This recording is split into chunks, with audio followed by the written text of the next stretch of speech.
Je m'adresse à vous. Je vais vous parler, comme toujours, avec une langue dont la racine se trouve plantée dans le cœur. Vous aurez droit, je veux dire, vous avez droit à une langue de vérité.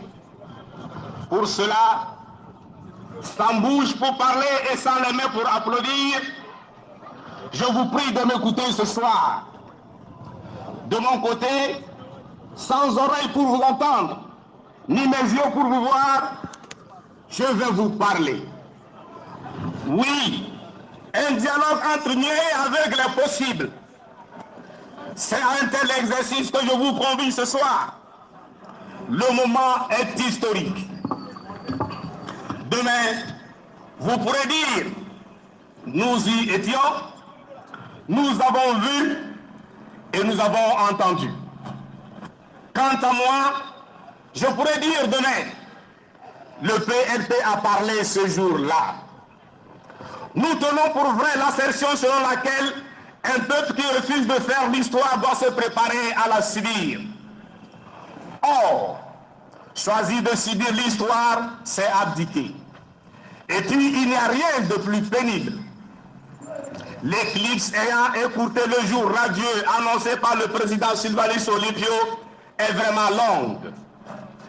Difficile de vivre une nuit de plus quand on s'attend naturellement au jour, automatique et logique après la nuit.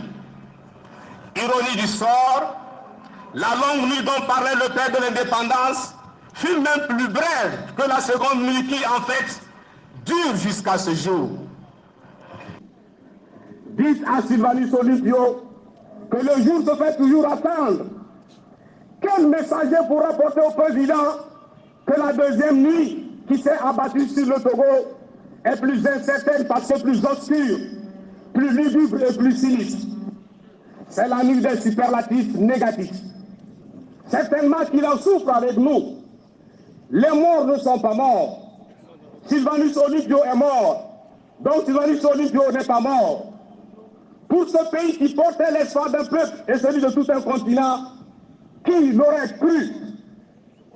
Seulement, la deuxième nuit, celle qu'ils nous ont imposée, la nuit de l'éclipse, est artificielle. En fait, la deuxième nuit se révèle sous les traits typiques d'un jour voilé. Il suffit de déchirer ce voile qui nous empêche de voir le soleil qui brille sur nos têtes et autour de nous. Et nous en sommes capables. Heureusement, tout, à l'exception de Dieu, est programmé pour avoir une fin. Par notre action et sous la protection de Dieu, nous sommes à quelques pas de la fin. Je vais dire à quelques heures du jour dévoilé. Nous ne sommes pas.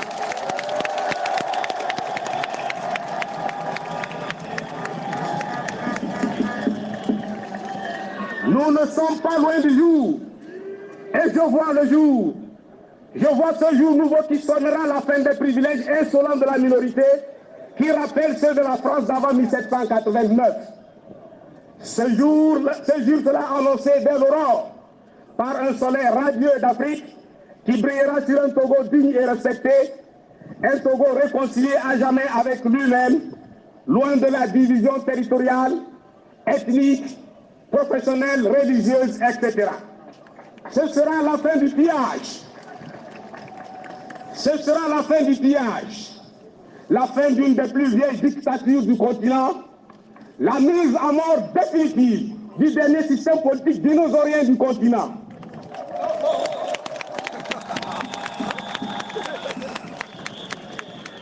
Nous sommes confiants, je dis bien, nous sommes confiants, d'autant plus qu'à travers l'histoire, il y a eu des tyrans et des meurtriers qui, pour un temps, semblèrent invincibles. Mais à la fin, ils sont toujours tombés. Toujours, disait Mahatma Gandhi. Ce jour qui porte en lui la fin de la confiscation de la souveraineté du peuple est un jour de liberté et d'espoir pour tous les Togolais sans exception, y compris ceux de la minorité otage à l'intérieur du système qu'elle a elle-même créé. Mais pour qu'il advienne, pour qu'il soit une réalité, Le jour doit être décidé par nous-mêmes. C'est notre décision, car, disait Mahatma Gandhi, à l'instant où l'esclave décide qu'il ne sera plus esclave, ses chaînes tombent.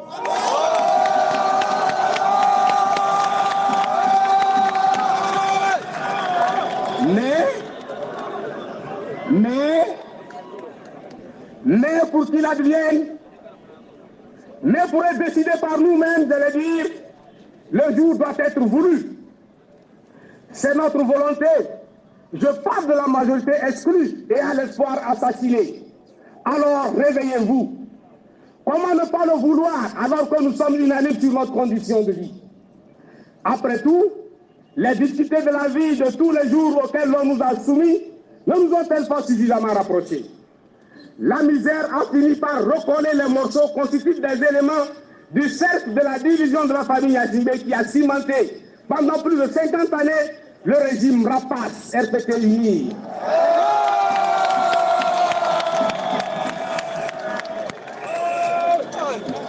Finalement,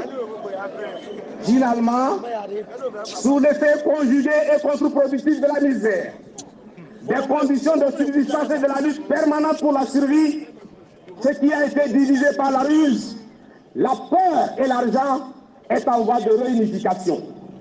Cependant, tant qu'il reste assis, l'esclave ou l'opprimé n'a pas encore fait le moindre pas vers sa libération. Aussi longtemps que nous resterons assis, personne ne nous croira et, par conséquent, il n'y aura personne, même pas Dieu, pour nous prêter main forte. Alors debout. Ne voyez-vous pas, quand vous racontez ce qui se passe au Togo pour votre vis-à-vis, c'est trop grave pour être vrai, c'est trop anachronique pour être actuel, c'est trop surréaliste pour être réel, c'est trop inadmissible pour être accepté, c'est trop méchant pour être humain. Alors debout.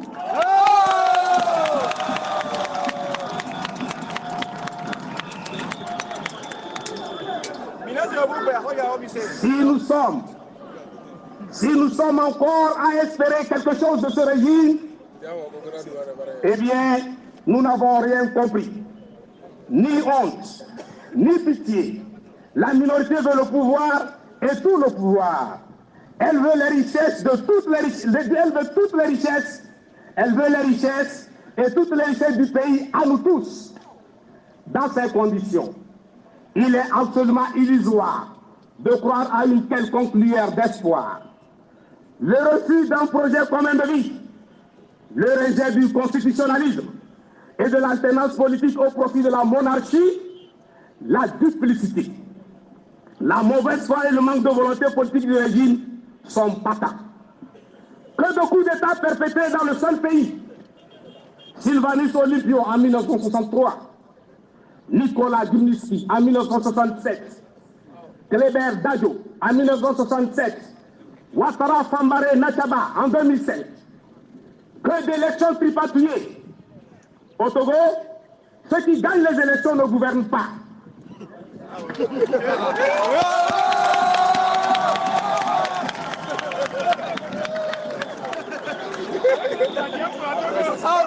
Au Togo, ceux qui gagnent les élections ne gouvernent pas. Je pense à Gilles Christ Olympio. Je pense à Attissa Ribo. Je pense à Jean-Pierre Fabre. Par contre, ceux qui perdent les élections gouvernent. Je pense à Yadema Yacimbe. Je pense à Yacimbe Fort.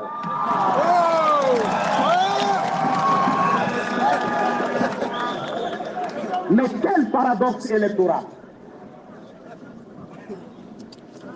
Que de consensus brisé, la Constitution de 1992, de promesses non tenues du genre, je ne me représenterai plus, et Adema, je respecterai la Constitution, plus de 100 versets pour cause politique, mandat social, etc., Fort Yacimbe.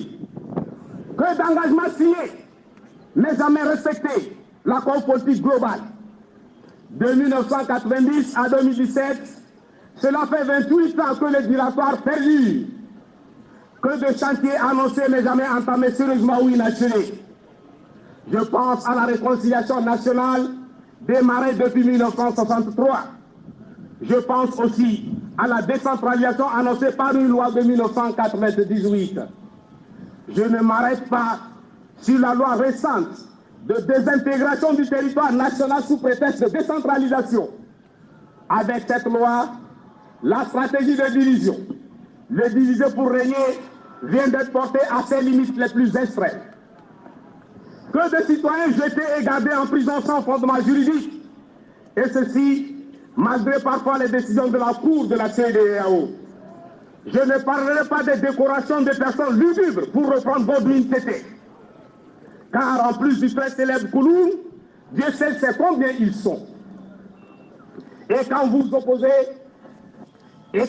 opposez, les invitant à un combat d'idées, ils disent, appelons-le et donnons-lui quelque chose de ce que nous mangeons. Certainement qu'il a faim.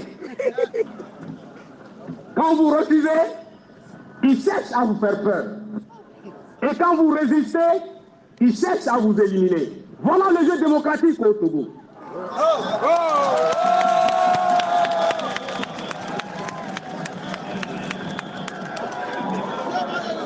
Si c'est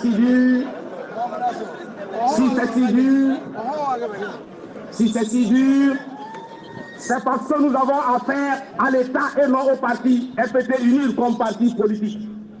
Le monde entier doit le savoir. Au Togo, les partis politiques de l'opposition ont en face, non pas un parti au pouvoir, mais l'appareil d'État.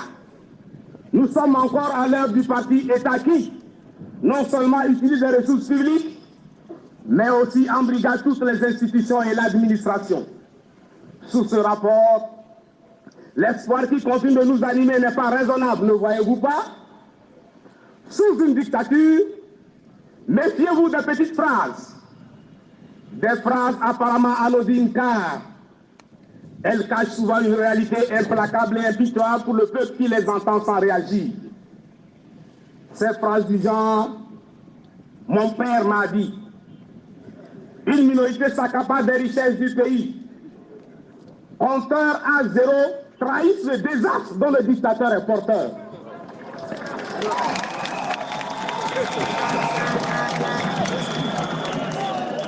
En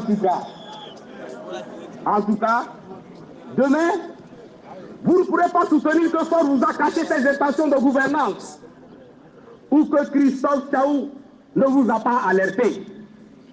Ils se disent sans doute qu'ils n'ont pas besoin de dissimuler le fouet à un aveu qui s'apprête à flageller. Tenez, j'ai discuté avec un chasseur qui m'a expliqué ceci. Tout groupement de singes est dominé par un mâle. Ce mâle dominant, à l'exclusion de tous les autres membres du groupe, s'arroge tous les privilèges du groupe, femelles, nourriture, loisirs, etc. Mais au bout d'un certain temps, la jeunesse se rebelle contre le mâle dominant. Elle lui conteste ses privilèges et finit par le chasser du groupe. Cette révolution débouche sur une situation de tous les privilèges pour tous. Seulement pour les singes, la démocratie ne dure pas. Un autre mâle plus fort va s'imposer à nouveau, mais il subira le même sort et ainsi de suite.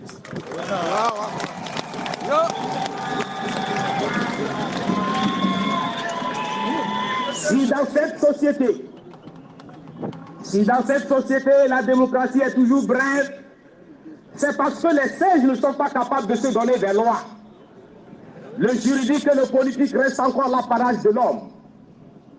Toutefois, le mérite de ce groupe de primates est de se lever de temps en temps contre les privilèges exclusifs et exorbitants au profit d'un seul, la minorité. Le moment est venu de dépasser tous les clivages artificiels, de mettre fin au sauve qui peut, de résister aux préoccupations immédiates qui nous empêchent de nous projeter dans l'avenir. Si nous ne voulons pas un jour nouveau pour nous-mêmes, comment ne pas le vouloir pour notre cher pays, le Togo, qui ne mérite pas d'être la risée de tous? Si nous ne voulons pas pour nous-mêmes, dur de rester indifférent face à ce qui s'apparente à une insulte à l'intelligence humaine, au point de fausser la psychologie humaine.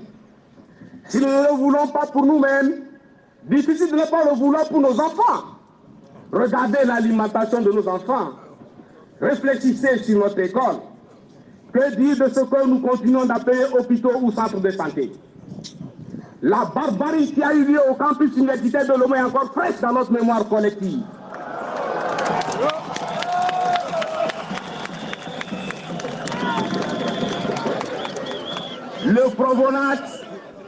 Le Provonac n'est pas une réponse responsable au chômage des jeunes, et ils le savent. Arracher l'avenir à un enfant, c'est l'arracher à ses parents. C'est rendre vain le labeur et la souffrance des parents. Si, pour nous, c'est presque fini, sommes-nous prêts à accepter que pour nos enfants, ce soit fini avant même d'avoir commencé? Avant de vous contenter des services publics dans l'état dans lequel ceux-ci vous sont offerts, quel que soit le pouvoir en place, aujourd'hui et demain, posez-vous avant tout les questions suivantes. De quelles ressources dispose le Togo? Combien nous coûte chaque institution? Combien nous coûte la présidence de la République? À quel montant le président de la République, sa famille et ses relations pèsent-ils sur le peuple contribuable que nous sommes? Chers compatriotes, le Togo nous appelle. Quelle que soit la distance, nous serons au rendez-vous. Sous le soleil ardent, nous répondrons présent. Sous la pluie, nous serons là.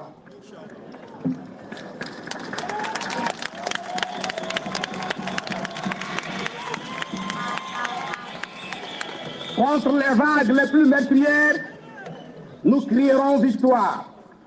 Contre le vent le plus violent, nous serons intraitables. Dans le feu, nous serons vainqueurs.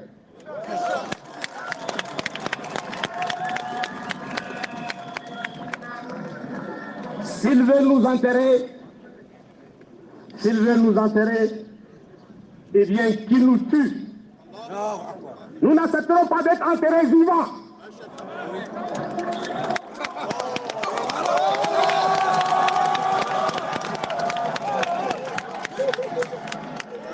S'ils veulent nous enterrer, je dis, eh bien qu'ils nous tuent. Nous n'accepterons pas d'être enterrés vivants. Mais qu'ils sachent que, tel Rousser, Osiris, nous ressusciterons pour continuer le combat pour sauver la tête de nos aïeux et l'Afrique de tous.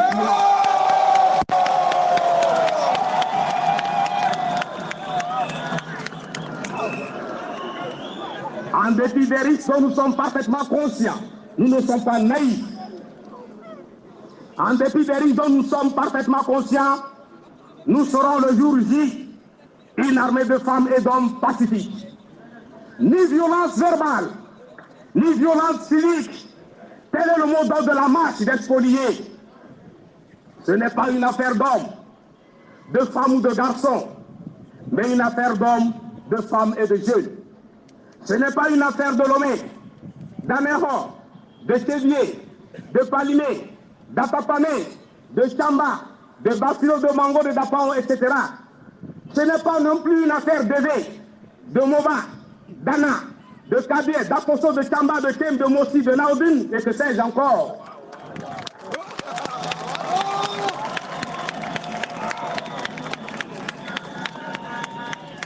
Ce n'est pas une affaire de col blanc ou de col bleu. Ça ne peut être une affaire de chrétiens, de musulmans ou d'adeptes de la religion de Christ. C'est une affaire de tous. Alors, sortez de l'enfermement géographique, ethnique, professionnel, religieux et arrachez votre liberté. La liberté de vous choisir vos propres dirigeants et la manière dont vous voulez être gouverné. L'enjeu est de taille nationale. Le jour J, sortez dans une tenue correcte et responsable. Ce n'est pas une affaire de voyous, vous n'êtes pas voyous. Les mains nues surtout. Nous allons nous livrer à une véritable procession de pacifistes. Chacun de nous a mille et une raisons pour prendre part à la marche pacifique du siècle, devant ouvrir la voie à la reconnexion du Togo, à la seconde près, seconde à laquelle Sylvanus Olympio fut assassiné. Reconnecter le Togo, reconnexion, reconnexion.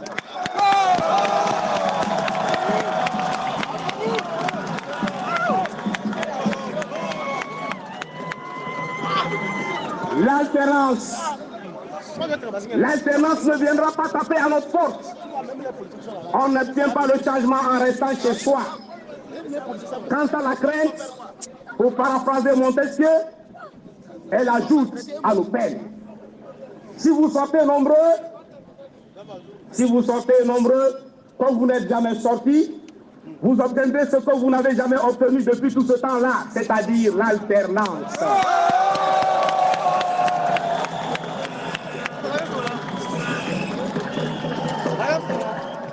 Un public comme celui-ci dans la rue et de façon pacifique, et je crois que ça ira. Merci beaucoup.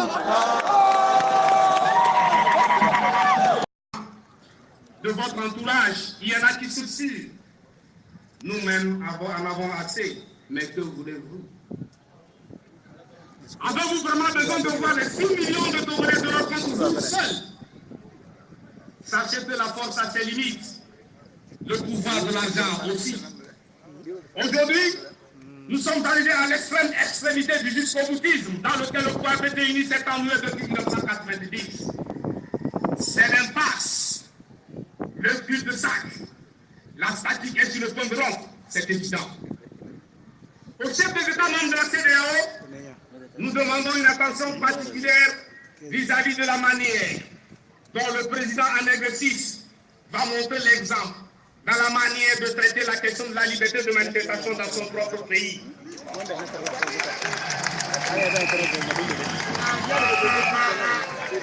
De son côté, ce n'est pas dans la loi. Cela ne fait pas partie de l'encadrement des manifestations pacifiques. L'armée et la sécurité constituent le bouclier du peuple et non de la minorité exploiteuse. Majorité comme minorité, en effet, majorité comme minorité, nous devons pouvoir compter sur l'armée et sur les forces de sécurité et de l'ordre. Au président de la République fort, nous demandons une lecture dépassionnée de la déclaration de Tchamba. Il est vrai. Mieux, montrer du respect à ceux qui sont là pour l'encadrement de la manifestation. Partagez le sourire avec eux. Donnez-leur de l'eau s'ils ont soif, pourquoi pas.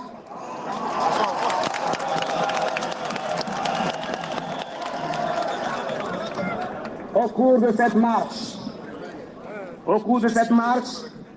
toute personne qui se comporte différemment sera considérée comme un infiltré parmi nous pour semer les désordres et justifier une répression. Nous ne l'accepterons pas. De notre armée, comme symbole du service public de la défense, nous attendons qu'elle reste dans le rôle qui est le sien, c'est-à-dire la défense du territoire national. Et ici, je m'adresse à la tête de l'armée, qui sait très bien que le maintien de l'ordre ne relève pas des compétences de l'armée. Positionnée sur le territoire, l'action de l'armée est tournée vers l'extérieur. C'est aussi pour cette armée que nous nous battons.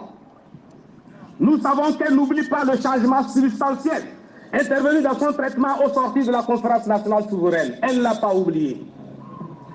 Rappelons que le mouton et le piquet, retenus par la même corde, ont un destin lié.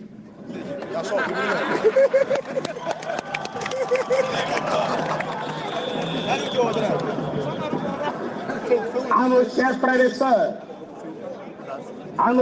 et sœurs, de la sécurité, si on vous dit créer le trou pour justifier une répression, dites les manifestants, ce n'est pas nous. Si on vous demande de frapper les manifestants, répondez. Et le respect de la dignité humaine.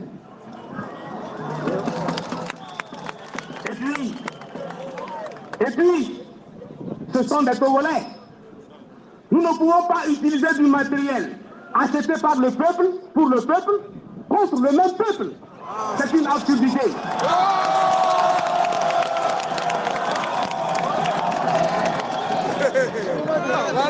Si on vous demande de jeter le gaz, Si on vous demande de jeter le gaz, dites encore. Le gaz coûte cher au peuple. Si on vous dit de tirer, dites. Ce n'est pas dans la loi. Cela ne fait pas partie de l'encadrement des manifestations pacifiques.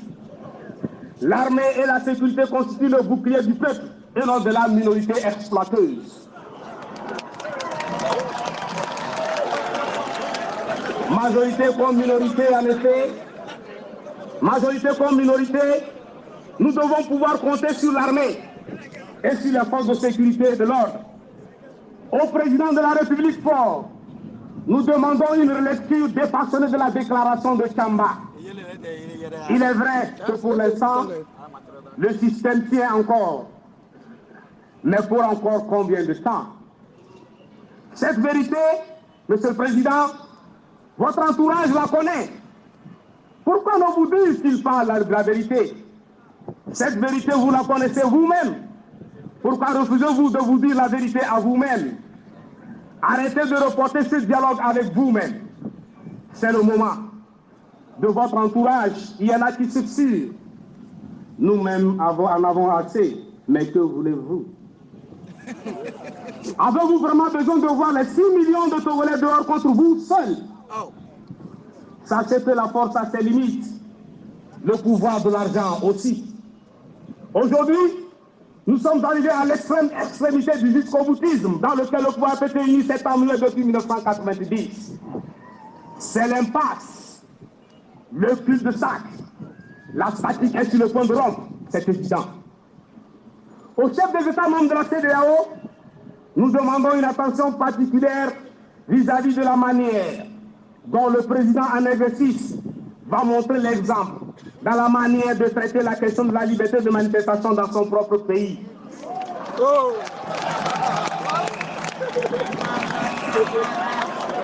De son côté, l'Union africaine devra être extrêmement attentive aux chancelleries occidentales. Nous demandons la pression nécessaire en vue du respect des lois de la République par le pouvoir et rien d'autre. En matière de manifestation publique, c'est connu. Le principe, c'est la liberté et non l'inverse. Donc, laissez faire. Et la démocratie, c'est un débat d'idées. Dans ce combat entre opinions, bouche contre bouche, l'arbitrage appartient au peuple, seul souverain. Le rôle de la sécurité est de protéger, sans parti pris, les porteurs de toutes les opinions politiques. Si nos revendications ne croisent pas l'aspiration profonde du peuple togolais, nous serons les premiers à nous refuser et à nous confiner dans notre chambre, car la revendication va s'échelonner d'elle-même. Par contre, si le peuple se retrouve à travers nos exigences, vous devez l'admettre en accédant à nos revendications. Nous ne nous battons pas pour un Togo contre X, Y ou Z.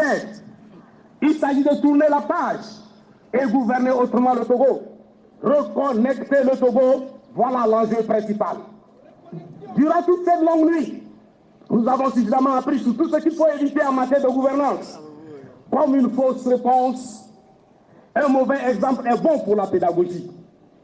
Pour rebâtir le Togo, il urge de déconstruire et de reconstruire le Togolais.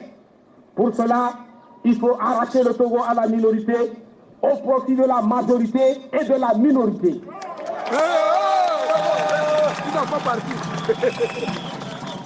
Il ne s'agit pas de libérer le Togo contre des Togolais. Ainsi, ni rancœur, ni vengeance. Nous avons aussi pour devoir de libérer cette minorité prise dans son propre piège. Nous rêvons d'un Togo pour tous et tous fiers du Togo. Chacun cherchant sa pitance, nous n'y arriverons jamais. Chacun pour soi, chaque profession pour elle-même, nous ne parviendrons jamais à arrêter la machine infernale. Au peuple divisé correspondent des revendications atomisées et passent sans convergence et sans véritable effet. Grève d'enseignants, grève de corps médical, mouvement d'étudiants, d'élèves, sociétés d'État, transporteurs, etc. Que chacun de nous se livre à une analyse de conscience, à l'introspection suivante. En quoi par ma profession, mon action ou mon abstention, mon attitude contribue à faire avancer ou à nuire au Togo, et ceci même si cela me rapporte de l'argent. Il est clair que demain, les bâtisseurs de la cité seront recrutés dans la majorité comme dans la minorité sur la base de la compétence et sans considération aucune. Il ne s'agira pas d'une spoliation contre une autre spoliation. Révisitons notre hymne national. Après vaincons ou mourons, nous avons Togolais, viens, bâtissons la cité. Donc, au-delà de cette lutte de la majorité contre la minorité, nous attend une œuvre de construction de la maison commune. Le viens, c'est-à-dire l'appel, est adressé à tous les Togolais sans exception. Mais quel esprit de tolérance cet hymne national togolais? Entre nous, le mérite se mesurera par rapport à notre amour pour la mère patrie, le Togo, et le degré de notre engagement à la défendre jusqu'aux limites des frontières africaines. Tel un fleuve en crue qui a débordé de son lit et qui a brisé les digues, qui l'entoure et qui l'enserre, qui l'étouffe, et qui a débordé de son lit, je disais, ce peuple doit sortir, balayer les privilèges, emporter avec eux la misère devenue inadmissible. Construisons un nouvel avenir commun, celui de la liberté, de la démocratie, du développement, d'un Togo pour tous. Alors, debout, luttons sans défaillance, vainquons ou mourons, les gens là.